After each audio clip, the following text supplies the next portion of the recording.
This old girl just needs those holes cleaned out something fierce. It's full of dirt dauber and machining crud from the previous owners have didn't take care of it very well. So I'm gonna get this thing ready to be able to use a follow rest should I need one. So I don't have a tap handle that's correct size for this currently. It's at the plant. So I'm, as Bear Grylls says, adapt and improvise. There's another word, but overcome, hell I think, I don't remember. So I'm just getting these holes cleaned out. They're 8mm by 125 pitch.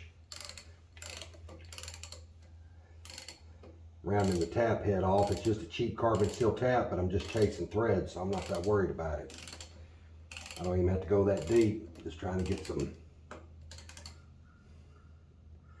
Yep, that tap bound up finally. Okay.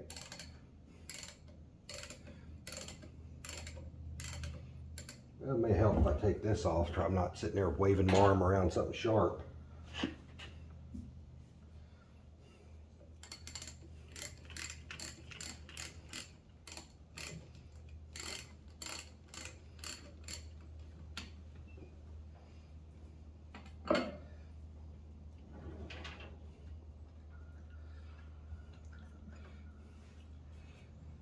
Well, if nothing else, I'm gonna put 4 small bolts in there. Find 4 8mm by 125 pitch bolts and just stick them in there so that whenever I do need it, I don't have to do this at that point. When I need to use it, it's already done.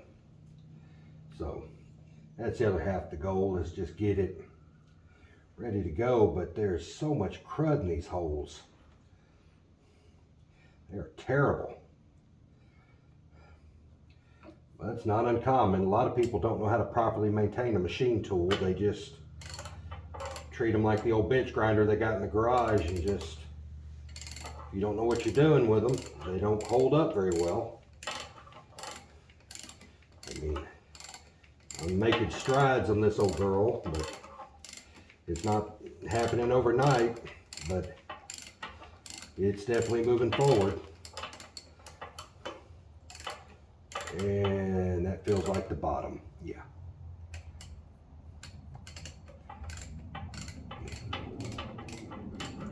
I love snap-on tools, but in this instance, this wonky wrench head is a hindrance instead of a help. Oh man, I guess I could get a long extension and work up here, but that ain't gonna help much. So let me pause the video and go find some 8mm by 125mm pitch bolts. And yeah, I mean, I don't know how well y'all can see that. I'll have to get over here to see. That thing is so full of crud. There we go. Every one of those holes is just full of crud. But all right, let me pause this thing. I'll find some bolts. Yeah, got a couple of bolts. Gonna stick the bolts in those holes to the follow rest down in one of these cabinets. I think it's one the camera's in front of. Otherwise I would dig it out, work on it on camera, and I may still. I hadn't decided yet. It's the first day that I've had some time just come out here and really piddle, hoping to get a lot done tomorrow, because I'm not working tomorrow. So I'll be working down here most likely, just finding stuff to get into. Oh yeah.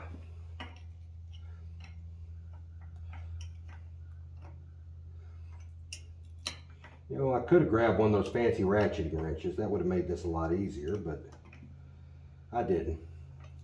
It's 13mm, which is half an inch. Well, it's a few thousandths, a human hair difference between the two, so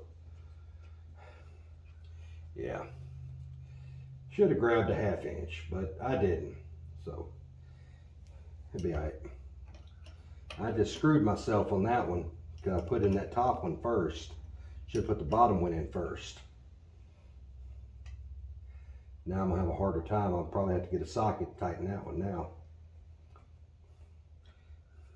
They're still kind of cruddy, but that tap is an old used carbon steel tap. They're not exactly the best taps in the world. I mean, they're thread chasers. They're not really good for anything else, but I'm not cutting threads either. I'm just chasing threads. So, which we've got good taps for, if we're cutting new threads, we've got high-speed steel taps for that. And that's all I use at work. But at work, I'm doing things that are much more costly, so I don't cheap out. I use high quality stuff there. So, all right. So now I'm gonna dig the steady rest out and start pulling it down, letting y'all see that, so you can get an idea of what I'm working on. Well, yeah, kicking my stool around. This is the follow rest. What this does is that this mounts to the front of the carriage, and it has these two brass pieces that index in and out and let you follow the material on something that's real flexible to keep it secure right where you're cutting. But like everything else that came on this machine, this is in pretty poor shape. So I need to go ahead and find my Allen wrench. It's that one right there. So I was thinking it was. That thing is a 3mm. See, well, that was actually loose. I'll be damned. That was actually free. They're actually free. The steady rest was locked up tight, so I couldn't get it to do anything. Let me go ahead and loosen these bolts off. Then I can pull that out. I'm going to give this thing a good degreaser bath and try to clean it off. Okay.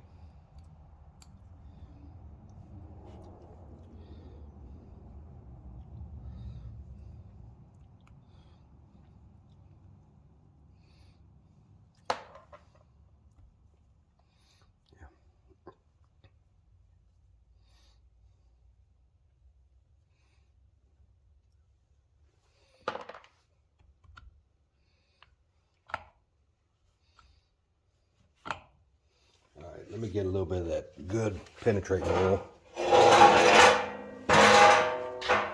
Figure out where I put it, right there.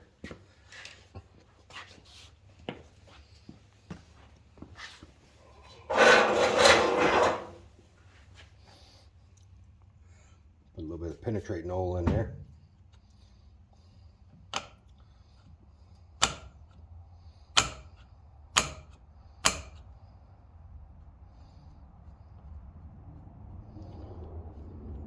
That came loose and is unscrewing. That's good.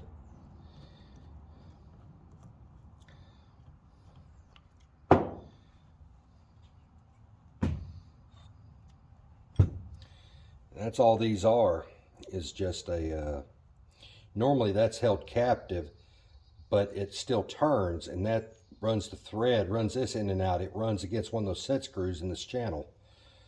So I'll have to go rig up my doodad, knock that back out without damaging them. Okay, now there's another set screw right here.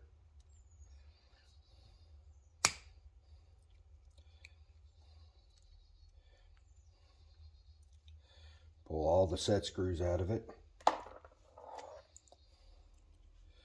And these will come off if you clean the, I'm not going to bother getting that deep into it.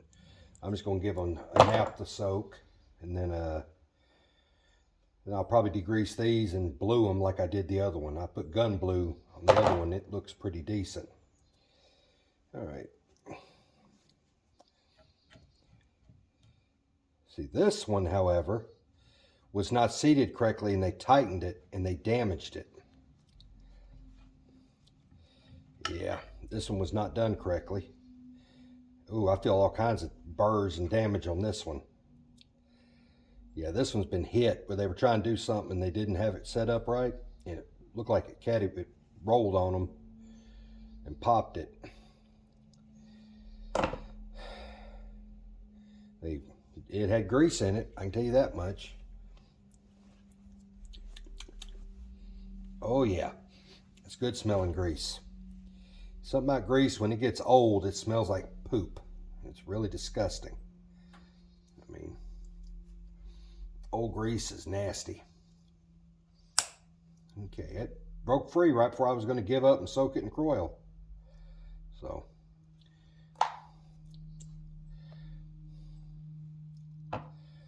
yeah, this one has a lot of damage right there. I'm probably going to actually chuck that up. I'll probably buff this down just a little bit, enough to get that collar came off. I'm probably going to chuck that in the Atlas lathe and just smooth that chamfer out, re-chamfer it. Let's see, and that's how you take apart a follow rest. So, bore looks good. The bores look fantastic. There's a little bit of corrosion in them, but this thing sat underneath a window that leaked, so this machine was pretty rusty and filthy. I've spent a lot of time just with Scotch-Brite on it, trying to get it back to fighting shape. I am going to go ahead and locate some. I need to get different bolts. I need to get countersunk screws, socketed cap screws. I don't have any metric socketed cap screws to put on this side, but I know what size they are, 8 by 125. So I'll see about getting some at some point. Yeah, other than that, there's not a whole lot of new updates out here. Trying to think if there's anything. Well, did get the material in to start building my shelf, which is a new thing. Let me straighten my camera up here. Pick you up. Got a new tripod, and I'm still trying to figure out how to adjust this thing. That bar that I've got C-clamped up right there is going to be my tool holder for everything. Let me fix the tripod to where I can. I'm not used to actually pretending like I'm actually doing this for real. I've got stuff, still trying to figure out how to do all this. Some of those guys that do this kind of crap for a living make it look so easy, and it fights me at every opportunity. But I guess if it was my job, I would make an effort to make it look as easy as possible. There we go.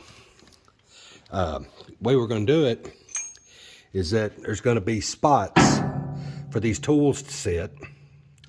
I'm going to build something to hold my different wrenches. I'll either just drill a hole where they drop in, or I'll put a piece of pipe sticking up to where they can just drop in. I hadn't decided on that part yet. I'm going to do the same thing further down with the tailstock tools, which, where are they? Oh, I put them in here. Yeah, I put all the tailstock tools in here. I was going to drill a hole. That's one of my bigger bits. I'll drill a hole for that sitting there. Excuse me, pick it up so you can see it. But the main thing is things like my drill chuck have a hole down here for that drill chuck to just set in to where it stays up here instead of in the cabinet. Same with my live center and all that other stuff. And we're going to put a set of drill bits. Coincidentally, Dad and I went and bought a bunch of drill bit sets. And after I bought them, he was like, look what he found. He found 2 brand new sets of drill bits he bought somewhere. So I'm going to put one of those on this machine. It's probably going to live down here. The other thing we're going to do is I've already marked it. I just haven't. I put this up here so you would know it's here. How wiggly this is.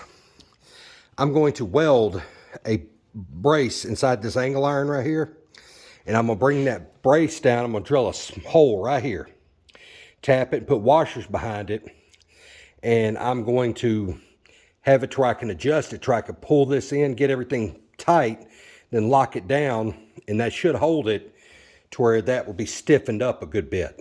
So, but basically, I'm doing what Dad did. I think I've talked about what he's done before, but for this little, little, not his, but is his lathe, he Got a thing to keep his drill bits. He's got a coffee can. He keeps his deburring tools in. Coffee can, a little can.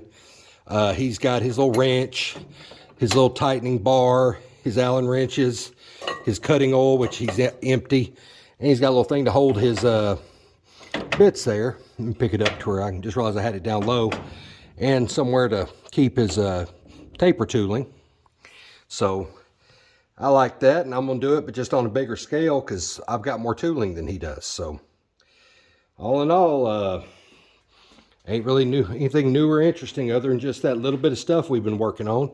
So I'll update y'all whenever I get somewhere on my next big project, which is this old darling. So we'll talk to you later. Thanks for watching.